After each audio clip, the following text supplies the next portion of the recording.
ಅವತ್ತು ಕ್ರಾಂತಿಕಾರಿಗಳ ಹಿಂದೆ ಸಮಾಜ ನಿಂತಿದ್ದಿದ್ರೆ ಬ್ರಿಟಿಷರು ಈ ಕಡೆ ತಿರುಗು ನೋಡ್ತಿರ್ಲಿಲ್ಲ. ಅವ್ರು ಓಡಬೇಕಿತ್ತು, ಅಧಿಕಾರ ಹಂಚೋಗ್ತೀವಿ ಅಂತ ಕೂತ್ಕೊಂಡು ನಮ್ಮಲ್ಲಿ ಮತ್ತಷ್ಟು ಸಮಾಜವನ್ನು ಒಡೆದು ಹೋದ್ರು ಬ್ರಿಟಿಷರು. ಕ್ರಾಂತಿಕಾರಿಗಳ ಜೊತೆ ಸಮಾಜ ನಿಲ್ಲಿಲ್ಲ. ಅಂಥದ್ದೇ ಪರಿಸ್ಥಿತಿ ನಿರ್ಮಾಣ ಆಗಬಾರ್ದು ಅಂತ ಯಾರು ಕ್ರಾಂತಿಕಾರಿಗಳಾಗಿ ಹೋರಾಟ ಮಾಡ್ತಿರ್ತಾರೋ, ಯಾರು ಸಮಾಜದಲ್ಲಿ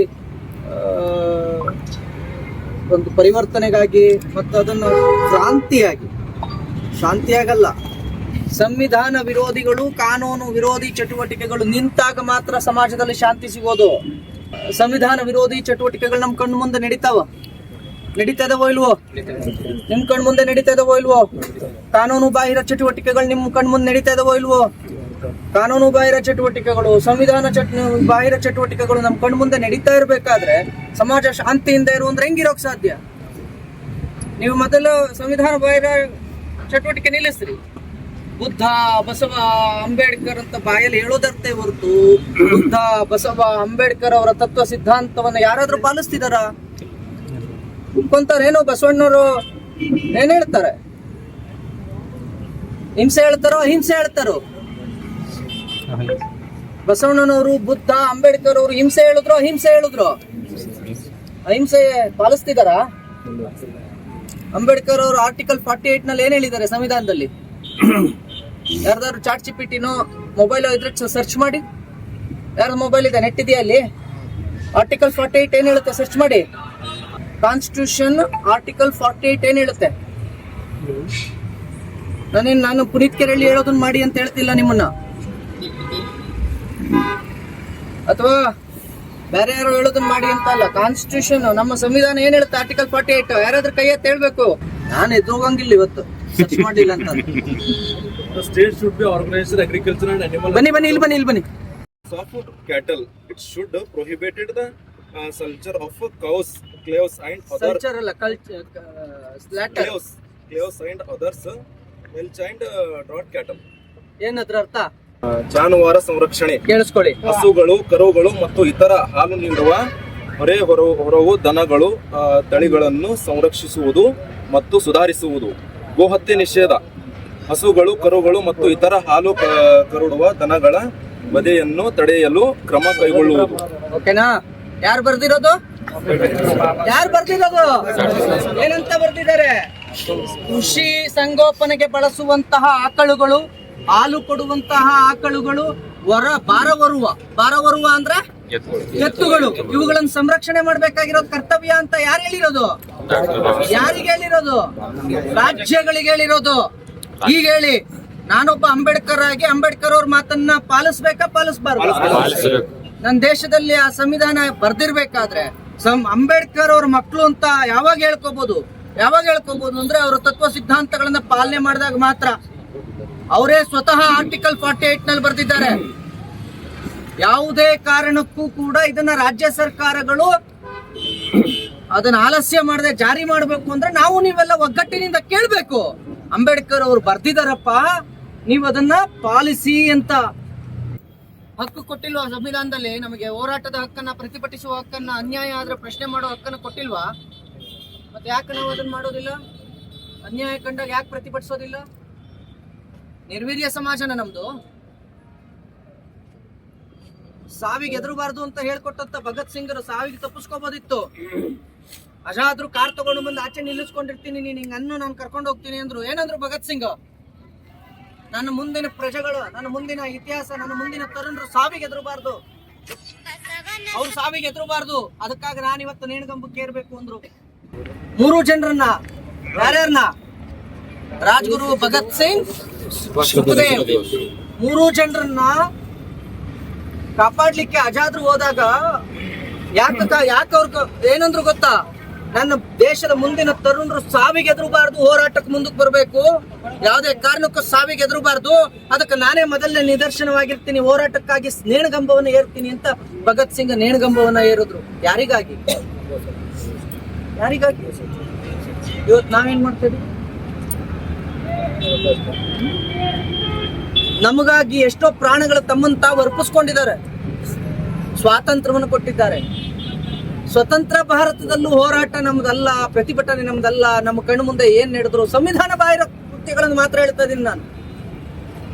ನನ್ನ ಕಣ್ಣು ಮುಂದೆನೆ ಸಂವಿಧಾನ ಬಾಹಿರ ಕೃತ್ಯಗಳು ನಡೆದ್ರೂ ಕೂಡ ಇವತ್ತು ನಾವು ನೋಡ್ಕೊಂಡು ಸುಮ್ಮನೆ ಇರ್ತೀವಿ ಅಂತ ಅಂದ್ರೆ ಯಾರಾದ್ರೂ ಯಾರಿಗ್ ಹುಟ್ಟಿದ್ಯೋ ನೀನು ಅಂದ್ರೆ ಸುಮ್ನಿರ್ತೀರಾ? ಸುಮ್ನಿರ್ತೀರಾ? राम का माँ कहाँ कहाँ गया था, राम का माँ कहाँ कहाँ गया था, राम कहाँ पैदा हुआ ಅಂತ ಅಂದ್ರೆ ಏನರ್ಥ? ಏನರ್ಥ? ಪುನೀತ ನಿಮ್ಮಮ್ಮ ಎಲ್ಲೆಲ್ಲಿ ಹೋಗಿದ್ಲೋ, ನೀನ್ ಎಲ್ಲಿ ಹುಡ್ತೆ ಅಂದ್ರೆ ಏನರ್ಥ? ಏನರ್ಥ ಹೇಳಿ? ಒಳ್ಳೇದಾದ ಯಾರು ಹೇಳಿದ್ದು? ರಾಮ್ ಕಾ ಮಾँ ಕहाँ कहाँ गया, ರಾಮ್ ಕहाँ पैदा हुआ ಅಂತ ಯಾರು ಕೇಳಿದ್ದು? ಅವ ಹೈದ್ರಾಬಾದ್ ಹೇಳೇನ್ರಿ. ಯಾರು ಕೇಳಿದ್ದು? ಅಕ್ಬರುದ್ದೀನ್ ಓವೈಸಿ ಹೇಳಿ. ಹೌದಲ್ವಾ? ಓವೈಸಿ ಸುಳ್ಳು ಹೇಳಿ. ಏನಾಗಿದ್ದಾನೆ ಈಗ ಅವ?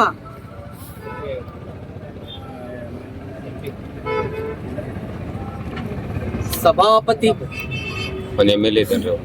ಸಭಾಪತಿ. ನಾನು ಯಾಕೆ ಇದನ್ನ ಹೇಳ್ತಿದ್ದೀನಿ ಅಂತ ಅಂದ್ರೆ, ಪ್ರತಿಭಟಿಸುವ ಅದೇ ವಿಚಾರದಲ್ಲಿ ಅದೇ ಪೈಗಂಬರ್ ಬಗ್ಗೆ ಪ್ರಶ್ನೆ ಮಾಡಿದಂತ ನುಪುರ್ ಶರ್ಮಾಗೆ ಬೆಂಬಲಿಸಿದ ಕಾರಣಕ್ಕಾಗಿ ರಾಜಸ್ಥಾನದಲ್ಲಿ ಟೈಲರ್ ಕತೆ ಏನಾಯ್ತು? ಹಾಗಾದ್ರೆ ಅವರಲ್ಲಿ ಇರ್ತಕ್ಕಂಥ ಶ್ರದ್ಧೆ, ಧಾರ್ಮಿಕ ಭಕ್ತಿ ನಿಮ್ಮಲ್ಲಿ ಯಾಕಿಲ್ಲ? ಹಾಗಂದ್ರೆ ಅರ್ಥ ಯಾವ ಉದ್ದೇಶಕ್ಕೆ ಇದನ್ನ ಹೇಳ್ತಿದ್ದೀನಿ ಅಂದ್ರೆ, ಅನ್ಯಾಯ ಆದಾಗ ನಮ್ಮ ಕಣ್ಣು ಮುಂದೆ ನಮ್ಮನ್ನ ಯಾರೋ ನನ್ನ ನಂಬಿಕೆಗಳಿಗೆ ಘಾಸಿ ಮಾಡ್ತಿದ್ದಾರೆ ಅಂದಾಗ ಒಂದು ಕಡೆ ಸೇರಿ ಪ್ರತಿಭಟಿಸುವ ಹಕ್ಕು ನನಗಿಲ್ಲ ಅನ್ನೋದಾದ್ರೆ, ಬಾಬಾ ಸಾಹೇಬ್ ಅಂಬೇಡ್ಕರ್ ಸಂವಿಧಾನ ಯಾಕೆ ಬರಿಬೇಕಿತ್ತು? ಭಗತ್ ಸಿಂಗ್ ರಾಜ್ಗುರು ಅವ್ರ ನೇಣಗಂಬ ಯಾಕೆ ಇರಬೇಕಾಗಿತ್ತು? ಸಂಗೊಳ್ಳಿ ರಾಯಣ್ಣ ನೇಣಗಂಬವನ್ನು ಯಾಕೆ ಇರಬೇಕಾಗಿತ್ತು? ಲಕ್ಷಾಂತರ ಜನರ ಮುಂದೆ ನೇಣಗಂಬ ಕತ್ತಿದ್ದು ಸಂಗೊಳ್ಳಿ ರಾಯಣ್ಣ ಯಾರಿಗಾಗಿ? ಇಂಥ ನಿರ್ವೀರ್ಯ ಸಮಾಜಕ್ಕಲ್ಲ. ಸಾವು ಯಾವಾಗ್ಲೇ ಬರ್ಲಿ, ಸಾವಿಗೆ ಎದೆಗುಂದದೆ ಹೋರಾಟಕ್ಕೆ ಸಿದ್ಧನಾಗಿರ್ಬೇಕು. ಇದು ಈ ದೇಶದ ಇತಿಹಾಸ, ಈ ಮಣ್ಣಿನ ಇತಿಹಾಸ. ನಾವ್ಯಾರು ಕೂಡ ಯಾವುದಕ್ಕೂ ಹೆದರಬೇಕಾಗಿಲ್ಲ. ಸಾವು ಯಾವತ್ತು ಒಂದಿಸ್ ಬರುತ್ತಾ? ನಿರ್ಧಾರ ಆಗಿರುತ್ತಾ? ಅವತ್ತು ಮಾತ್ರನೇ ಬರೋದು, ಅಲ್ಲಿವರೆಗೂ ಬರಲ್ಲ ಅಂತ. ಹೋರಾಟ ಮಾಡಿದ್ರೆ ಮಾತ್ರ ಸಾವು ಬರುತ್ತಾ? ಹೆಗ್ಲ ಮೇಲೆ ಕೇಸರಿ ಹಾಕಿದ್ರೆ ಮಾತ್ರ ಸಾವು ಬರುತ್ತಾ? ಕಷ್ಟಗಳು ಹಿಂದೂ ಹೋರಾಟಕ್ಕೆ ಬಂದ್ರೆ ಮಾತ್ರ, ಧರ್ಮದ ಪರ ಹೋರಾಟಕ್ಕೆ ಸಂಘಟನೆ ಮಾಡಿದ್ರೆ ಮಾತ್ರ ಕಷ್ಟಗಳು ಬರೋದಾ? ಇಲ್ಲಾಂದ್ರೆ ಕಷ್ಟ ಬರೋದಿಲ್ವಾ? ಬರ್ತವಲ್ಲ. ಮತ್ತೆ ನಮ್ಮ ಕಣ್ಣ ಮುಂದೆ ಸಂವಿಧಾನ ಬಾಹಿರ ಘಟನೆಗಳು ನಡೀತಿದಾವ ಅಂತ ಅಂದ್ರೆ ಅದನ್ನ ಪ್ರಶ್ನೆ ಮಾಡೋದು ನಮ್ಮೆಲ್ಲರ ಕರ್ತವ್ಯ. ಮಾಡಬೇಕು. ಇಲ್ಲ ಅಂತ ಅಂದ್ರೆ ನಾಗರಿಕ ಸಮಾಜ ಆಗೋದಿಲ್ಲ. ನಮ್ ಕಣ್ಣು ಮುಂದೆ ಅನ್ಯಾಯ ನಡೀತಾ ಇದೆ, ನಮ್ ಕಣ್ಣು ಮುಂದೆ ಅತ್ಯಾಚಾರ ನಡೀತಾ ಇದೆ, ನನಗೂ ಅದಕ್ಕೂ ಸಂಬಂಧ ಇಲ್ಲ ಅಂತ ಕೂತ್ಕೊಂಡ್ರೆ ಈ ದೇಶದ ಪ್ರಜೆ ಆಗ್ಲಿಕ್ಕೆ ನಾಲಾಯಕ್ಕು. ಈ ದೇಶದ ಸಂವಿಧಾನದಲ್ಲಿ ನಿನಗೆ ಯಾವ ಹಕ್ಕುಗಳು ಸಿಗಬಾರ್ದು ಅಂತ ಹೇಳ್ತೀನಿ ನಾನಾದ್ರೆ. ಯಾಕೆಂತಂದ್ರೆ ಸಂವಿಧಾನ ರಕ್ಷಣೆಗೆ ನೀನು ಮುಂದಾಗ್ಲಿಲ್ಲ ಅಂದ್ರೆ ನಿನಗೆ ಹಾಕ್ಬೇಕಾದ್ರ ಹಕ್ಕುಗಳು? ಬಸವ ತತ್ವವನ್ನೇ ಪಾಲಿಸಿದವನಿಗೆ ಬಸವಣ್ಣನ ಹೆಸರೇಳೋ ನೈತಿಕತೆ ಇರೋದಿಲ್ಲ. ಬುದ್ಧನ ಹೆಸರೇಳೋ ನೈತಿಕತೆ, ಬುದ್ಧನ ತತ್ವ ಸಿದ್ಧಾಂತಗಳನ್ನ ಪಾಲನೆ ಮಾಡಿದ್ರೆ ಮಾತ್ರ ಬರುತ್ತೆ. ಒಂದ್ ದೇಶದ ಪ್ರಜೆ ಆಗ್ಬೇಕು ಅಂತ ಅಂದ್ರು ಆ ದೇಶದ ತತ್ವ ಸಿದ್ಧಾಂತಗಳನ್ನ ಕಾಪಾಡ್ಕೋಬೇಕಾದ್ರೆ ನಿಮ್ಮೆಲ್ಲರ ಕರ್ತವ್ಯ ಅಲ್ವಾ? ನಂಬಿಕೆ ಅಲ್ವಾ? ಮತ್ತೆ ಅದನ್ನ ಗಾಳಿಗೆ ಚೆಲ್ಲಬಾರ್ದು. ನಾವೆಲ್ಲರೂ ಕೂಡ ಆ ನಿಟ್ಟಿನಲ್ಲಿ ಕೆಲಸ ಮಾಡಬೇಕು, ಸಂಘಟಿತರಾಗಬೇಕು, ಜೊತೆಗೆ ಸೇರೋಣ. ಇದು ಕೇವಲ ಆಫೀಸ್ ಕಾರ್ಯಾಲಯ ಓಪನ್ ಅಲ್ಲ, ಇದು ನಿಮ್ಮನ್ನ ಒಂದು ಕಡೆ ಸೇರಿಸುವ ಕೊಂಡಿ. ಇದು ನಾವೆಲ್ಲರೂ ಕೂಡ ಇಲ್ಲಿ ಸೇರ್ತೀವಿ ಅಂತ ಎದುರಿಸ್ತಾರೆ. ಹಾಗೆ ಮಾಡ್ತೀವಿ, ಹೀಗೆ ಮಾಡ್ತೀವಿ, ಯಾಕೆ ಬೇಕು ನಿಮಗೆ, ಕೇಸ್ ಹಾಕ್ತೀವಿ, ರೌಡಿ ಶೀಟ್ರು ಮಾಡ್ತೀವಿ. ಒಂದು ಕಡೆ ಆದ್ರೆ ಇನ್ನೊಂದು ಕಡೆ ನಿಮ್ ಜೀವ ಹೋಗ್ತದ, ಯಾಕೆ ಮನೇಲಿ ಫ್ಯಾಮಿಲಿ ಐತಾ, ಎದುರಿಸ್ತಾರ್ರಿ. ಯಾರಿಗಿರ್ಲಿಲ್ಲ ಫ್ಯಾಮಿಲಿ? ದಿಂಗ್ರಂಗೆ ಫ್ಯಾಮಿಲಿ ಇರ್ಲಿಲ್ವಾ? ಇತ್ತೋ ಇರ್ಲಿಲ್ವೋ? ಫ್ಯಾಮಿಲಿ ಎಲ್ಲರಿಗೂ ಇತ್ತು. ರಾಣಿ ಚೆನ್ನಮ್ಮನ ಫ್ಯಾಮಿಲಿ ಇರ್ಲಿಲ್ವಾ? ಸಂಗೊಳ್ಳಿ ರಾಯಣ್ಣನ್ಗೆ ಅಮ್ಮ ಇರ್ಲಿಲ್ವಾ? ಅಪ್ಪಕ್ಕಂಗೆ ಫ್ಯಾಮಿಲಿ ಇರ್ಲಿಲ್ವಾ? ಅವರೆಲ್ಲ ಯಾಕೆ ಹೋರಾಟ ಮಾಡಿದ್ರು? ಮದಕರಿ, ವೀರ ಮದಕರಿ ನಾಯಕರನ್ನ ಎಲ್ಲಿ ಕೊಲ್ಲಾಯ್ತು, ಹೇಗೆ ಕೊಲ್ಲಾಯ್ತು ಇತಿಹಾಸ ಗೊತ್ತಾ? ಎಲ್ಲಿದೆ ವೀರ ಮದಕರಿ ನಾಯಕರ ಸ್ಮಾರಕ? ಎಂತ ಸಮಾಜ ರೀ ನಮ್ದು? ನಮಗಾಗಿ ಹೋರಾಡಿದ ವೀರ ಮದಕರಿ ನಾಯಕರ ಸ್ಮಾರಕ ಎಲ್ಲಿದೆ? ಸರ್ವಜ್ಞನ ವಚನವನ್ನ ಹೇಳ್ತೀವಿ, ಸರ್ವಜ್ಞನ ಸ್ಮಾರಕ ಎಲ್ಲಿದೆ? ಇದೆಯಾ? ಕನ್ನಡದ 3 ಕವಿರತ್ನಾತ್ರಯರು ಅಂತ ಹೇಳ್ತೀವಿ, ಯಾರ್ಯಾರು? ಹೇಳಿ ಜೋರಾಗಿ. ಎಲ್ಲಿದೆ ಅವರ ಸ್ಮಾರಕ? ಉರ್ದು ಯೂನಿವರ್ಸಿಟಿ ಇದೆ ಅಲ್ವಾ ನಮ್ಮಲ್ಲಿ?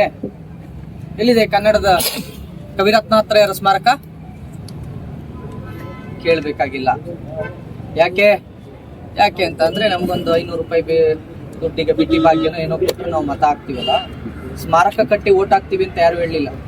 ಕಟ್ಟಿಸ್ರಿ ಬಸವಣ್ಣಂದು ಸರ್ವಜ್ಞನ ಸ್ಮಾರಕವೇ ಇಲ್ಲ. ಎಲ್ಲಿಗೆ ಕರ್ಕೊಂಡು ಹೋಗ್ಬೇಕು ನಿಮ್ಮ ಮಕ್ಕಳನ್ನ ಟ್ರಿಪ್ಪಿಗೆ? ಶಾಲೆಯಿಂದ ನಿಮ್ಮ ಮಕ್ಕಳನ್ನ ಟ್ರಿಪ್ಪಿಗೆ ಎಲ್ಲಿ ಕರ್ಕೊಂಡು ಹೋಗ್ಬೇಕು?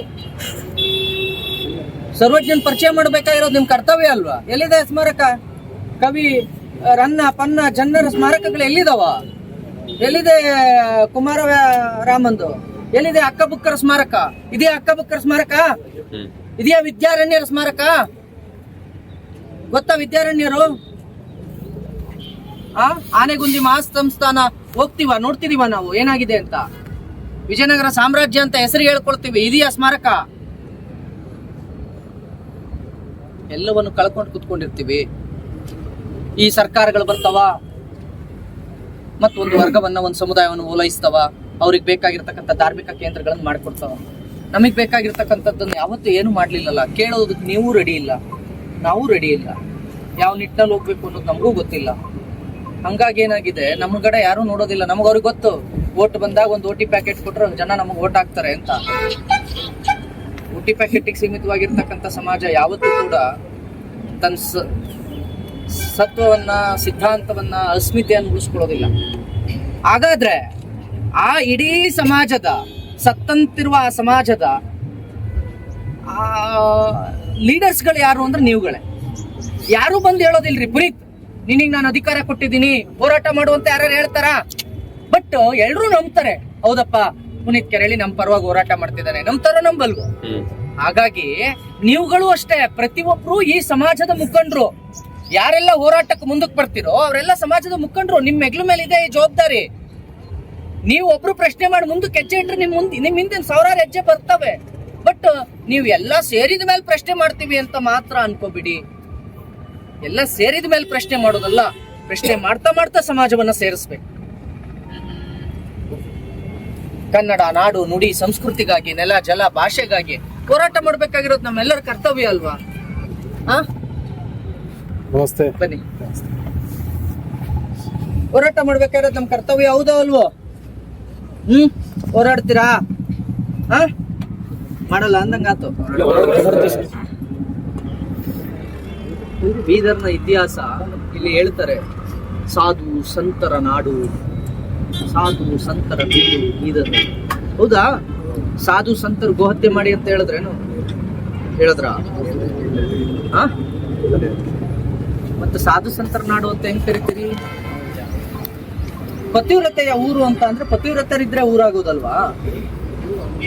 ಮುಂಬೈನ ರೆಡ್ ಲೈಟ್ ಏರಿಯಾಗೆ ಪತಿವ್ರತೆ ಊರು ಅಂತ ಹೇಳಲಿಕ್ಕಾಗತ್ತಾ? ಆಗಲ್ಲ ಅಲ್ವಾ? ಇದು ಬುದ್ಧ ಬಸವನ ನಾಡಾಗಬೇಕು ಅಂತ ಅಂದ್ರೆ, ಇದು ಸಾಧು ಸಂತರ ನಾಡಾಗಬೇಕು ಅಂತ ಅಂದ್ರೆ ಇಲ್ಲಿ ಸಾಧು ಸಂತರು ಹೇಳಿದಂತೆ ನಡ್ಕೋಬೇಕು, ಸಾಧು ಸಂತರು ಇದ್ದಂತ ಆಗಬೇಕು. ಈ ಊರು ಯಾರ್ದ ಜವಾಬ್ದಾರಿ? ಸಾಧು ಸಂತರ ನಾಡನ್ನು ಸಾಧು ಸಂತರ ನಾಡಾಗಿ ಉಳಿಸ್ಕೊಂಡ್ರ? ಬೀದಿ ಬೀದಿಯಲ್ಲಿ ಅಕ್ರಮವಾಗಿ, ಕಾನೂನು ಬಾಹಿರವಾಗಿ, ಹಿಂಸಾತ್ಮಕವಾಗಿ ಗೋವುಗಳನ್ನು ವಧೆ ಮಾಡೋದು, ಆಚೆಗೆ ಬಂದು ಸಾಧು ಸಂತರ ಸುಫಿಗಳ ನಾಡು ಅಂತ ಹೇಳೋದಾ? ಯಾರು ಹೇಳಿದ್ರು?